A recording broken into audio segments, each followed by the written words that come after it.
मरना सबको है, लेकिन जो यहाँ मरेगा उसको मोक्ष की प्राप्ति होगी। इस प्रकार के शब्दों का चयन, वो भी ऐसे समय में, भले ही वो सांत्वना देने के उद्देश्य से ही बोला गया हो, वो उचित नहीं। क्योंकि एट द एंड जिसके ऊपर बीतती है उसे ना मोक्ष से मतलब होता है ना ही मुक्ति से। और मोक्ष पाना या मुक्ति पाना अलग विषय है, लेकिन अभी कोई भी परिवार या नहीं सह पाएगा कि उसका परिवार भगदड़ में मारा गया और सामने वाला, जिन्हें हम बहुत पसंद करते हैं क्योंकि वे सनातन की बात करते थे, वह हिंदुत्व की बात करते थे। और मोक्ष पाना या ना पाना अलग बात है, लेकिन अभी कोई भी हो वो ये नहीं सह पाएगा कि उसका परिवार ऐसे अपने प्राण त्याग दे। बागेश्वर धाम के पीठाधीश्वर धीरेन्द्र कृष्ण शास्त्री के इस बयान पर लोग काफी गुस्साए हुए और बड़े बड़े धर्माचार्यों को भी यह बात पसंद नहीं है। तो इन सब के बारे में हम दोबारा चर्चा करेंगे, लेकिन सबसे पहले महाकुंभ की इस हृदय विदारक घटना में जिन्होंने अपने करीब जन परिवार जनों को खोया, मेरे उनके प्रति सहृदय संवेदना है। भगवान उन दिव्यंगत आत्माओं को अपने चरणों में स्थान दें व उनके परिवार को यह अपार दुख सहने की क्षमता प्रदान करें। तो जनरली मैं इस टाइप की वीडियो नहीं बनाता, क्योंकि इस देश के नागरिक होने के कारण और महाकुंभ में मैं भी गया था और मेरे भी कुछ अपने पर्सनल एक्सपीरियंस हैं, जिसकी वजह से मैं आपके साथ महाकुंभ में इस हृदय विदारक घटना से अपनी कुछ चीजों को जोड़ना चाहता हूँ, जिससे आपको पता लगेगा वाकई महाकुंभ में इस घटना का असली जिम्मेदार कौन है। क्या इस घटना की असली जिम्मेदार पूर्ण रूपेण सरकार है या फिर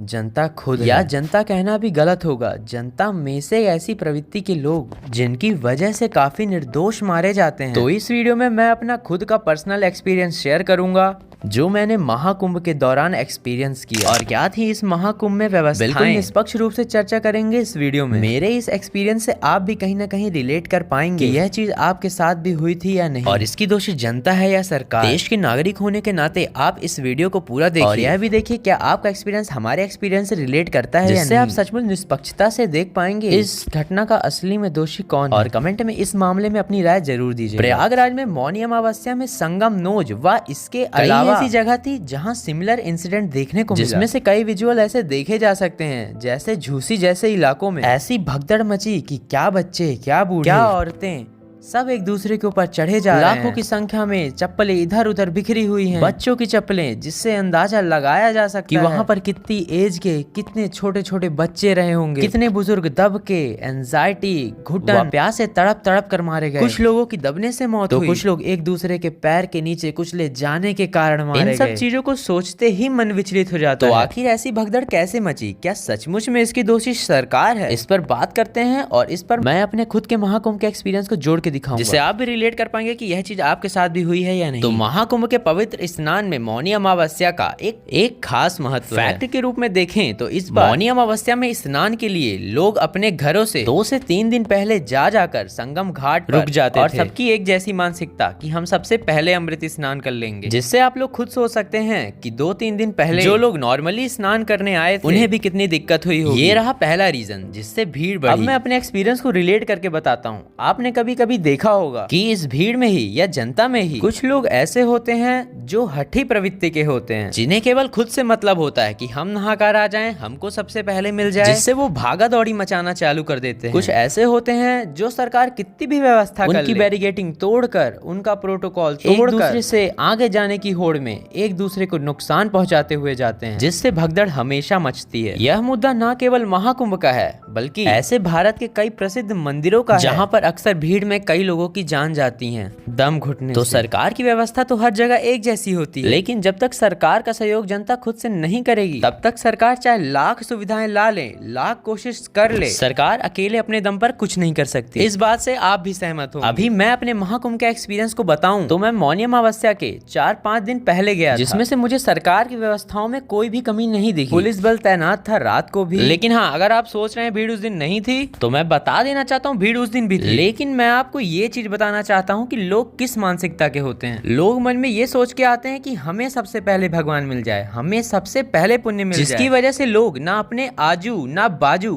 कहीं नहीं देखते हैं और एक दूसरे को क्षति पहुंचाते हुए आगे बढ़ते हैं। तो ऐसी मानसिकता के साथ जाना दूसरों को नुकसान पहुंचाता है, जिसकी वजह से आधे से अधिक निर्दोष लोगों की जानें चली जाती हैं। मेरा महाकुंभ का एक्सपीरियंस ये रहा। अब आप सरकार की व्यवस्थाओं में जनता का सहयोग देखिए। सरकार ने दीर्घ शंका करने के लिए, लघु शंका करने के लिए काफी सारी सुविधाएं दी। हजारों लाखों की संख्या में उन्होंने टॉयलेट सीट्स सब कुछ बनवाया। तो अगर मैं खुद का एक्सपीरियंस बताऊं, जब हम लोग संगम घाट के थोड़ा पहले पहुंचे तो उसके लिए हम लोगों ने वॉशरूम देखा, तो वहां पर वॉशरूम इतनी गंदी, लोग अपने ही मल नहीं साफ कर सकते। अब आप यहाँ से लोगों की मानसिकता देखिए। लोग साफ वॉशरूम देखते हैं और उसके बाद वहां पर मल त्याग करते हैं। इनकी मानसिकता देखिए, वो उसको वापस पानी डाल के साफ तक नहीं करते हैं। अब सरकार कितने लोगों का कब तक साफ करती जाए? कम से कम अपना मल तो साफ करने के लिए तुम पानी डाल सकते हो ना, लेकिन लोगों की थिंकिंग ऐसी होती है, अपना काम बनता भाड़ में जाए। ऐसी ही मानसिकता इस भगदड़ में भी हुई।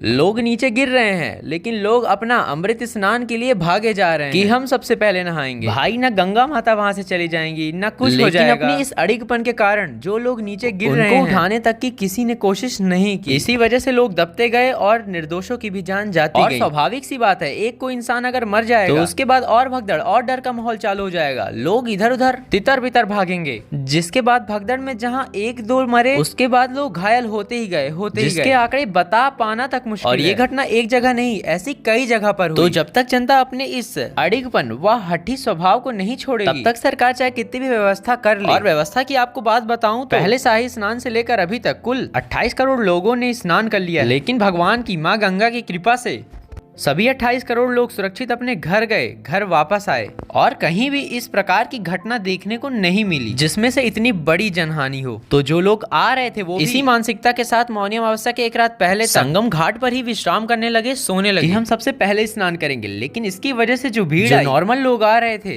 उनमें वो मारे गए इसी हठी स्वभाव के कारण। और इससे पहले प्रशासन का भी एक वीडियो आया था जिसमें वो साफ कहते हुए नजर आ रहे थे कि आप लोग अमृत स्नान करने से अगर पहले आ गए तो आप लोग अमृत स्नान कर लीजिए, आप लोग अपना पुण्य लीजिए और संगम क्षेत्र को खाली करिए। लेकिन लोगों ने एक बात भी नहीं सुनी। तो सरकार तो लोगों को जागरूक कर रही थी। अब लोग इस हठी स्वभाव के कारण पुलिस वालों से धक्का मुक्की करना चालू कर देते हैं। श्रद्धालुओं पर सरकार इतना क्रूर अत्याचार तो करेगी नहीं, क्योंकि वो श्रद्धा भाव से। मेरा खुद का पर्सनल मानना है, जब तक जनता ही सरकार की व्यवस्थाओं में अपना सहयोग नहीं देगी, तब तक ऐसी असुविधाएं जनता को ही झेलनी पड़ेगी। अपना एक पर्सनल एक्सपीरियंस और शेयर करता हूं, जिससे आपको जनता की मानसिकता का पता चलेगा कि कैसे जनता ये सोचती है कि सामने वाले को पुण्य न मिल जाए, सबसे पहले दर्शन हम ही करें, हमको सब कुछ मिल जाए। ऐसा लगता है जैसे भगवान कहीं भागे जा रहे हैं। हम लोग संगम से स्नान वगैरह करके जब अपने घर के रास्ते वापस आ रहे थे, तो रास्ते में पड़ता है मिर्जापुर, जहाँ पे आप लोगों को सबको पता होगा कि विंध्यवासिनी माता का मंदिर है और अष्टभुजा देवी का मंदिर है। तो हम लोग अष्टभुजा देवी के मंदिर पहुंचे, जहाँ पे सुबह के बाद दोपहर को कपाट को खोले जाते हैं। जिसमें से हुआ क्या कि सीढ़ियों से माता के मंदिर के लिए दर्शन के लिए जाया जाता है और वहाँ पर रोपवे की भी व्यवस्था है। जो गए होंगे वो अच्छे से जानते हैं। वहाँ पे सीढ़ियों की रेलिंग में से बीच में से आने की जगह है। अब हुआ यूं कि मंदिर के पट बस अब खुलने ही वाले थे, तब तक लोग आराम से लगते जा रहे थे सीढ़ियों में कि हम लोग दर्शन करते जाएंगे।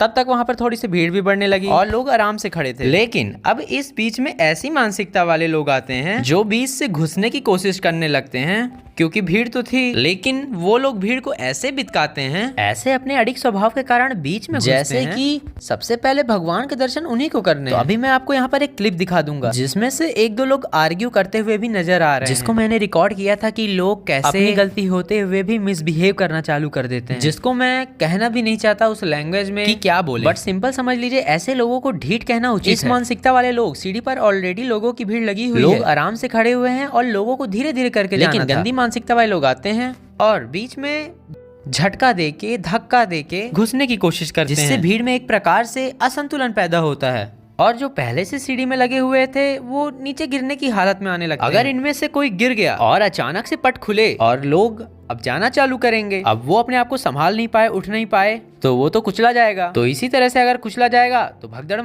मचेगी तो फिर ऐसी घटनाएं वापस देखने को मिलेगी। तो ऐसी मानसिकता वाले लोगों के कारण ही बार बार ऐसी अव्यवस्था देखने को मिलती है। तो वो वीडियो देखिए। अच्छा, बहुत ज्यादा बोल रहे हैं, शांत रहिए ना, एक के बाद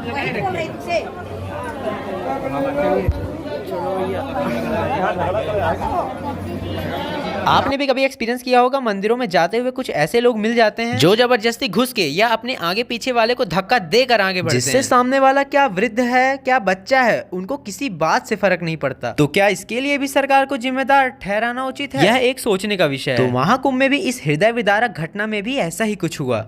जिसमें से 10% लोगों के कारण 90% लोगों को भुगतना पड़ता है और ऐसे ही निर्दोषों की जान जो कि काफी ज्यादा दुखद है। तो एट द एंड में यही कहना चाहूंगा, सरकार प्रॉपर उन लोगों को ढूंढने में मदद करे जो एक दूसरे से बिछड़ गए हैं इस भगदड़ में। 3 तारीख को जो वसंत पंचमी का स्नान जो लोग जा रहे हैं उनसे मेरा यही निवेदन है कि आप जा तो रहे हैं, लेकिन आपकी वजह से अगर अगल बगल वालों को असुविधा हो रही है तो आप उनसे कॉपरेट करके चलें। यार गंगा माता कहीं चली तो जाएंगे नहीं, तो आराम से जाओ और आराम से दर्शन करके। ऐसी जल्दबाजी की वजह से हमेशा भगदड़ मचेगी। तो अंत में यही कहना चाहूंगा, कोई भी आयोजक ये नहीं चाहेगा कि उसके द्वारा किए गए आयोजन में जनता मरे। इसके बाद भी अगर ऐसा कुछ होता है तो उसे भी काफी दुख होगा। मैं इस टाइप की वीडियो नहीं बनाता क्योंकि मेरा एक्सपीरियंस इससे जुड़ा हुआ था और मैंने भी अनुभव किया था कि जनता किस टाइप की मानसिकता के साथ आती है, इसलिए मैंने इस टाइप की वीडियो में अपनी प्रतिक्रिया दी। मेरा आपसे यही निवेदन है कि सरकार की व्यवस्थाओं में आप अपना सहयोग दें। तो इसी के साथ मिलते हैं किसी और वीडियो में, और अगर आप मेरी बात से सहमत हैं तो कमेंट में अपने विचार जरूर लिखिएगा।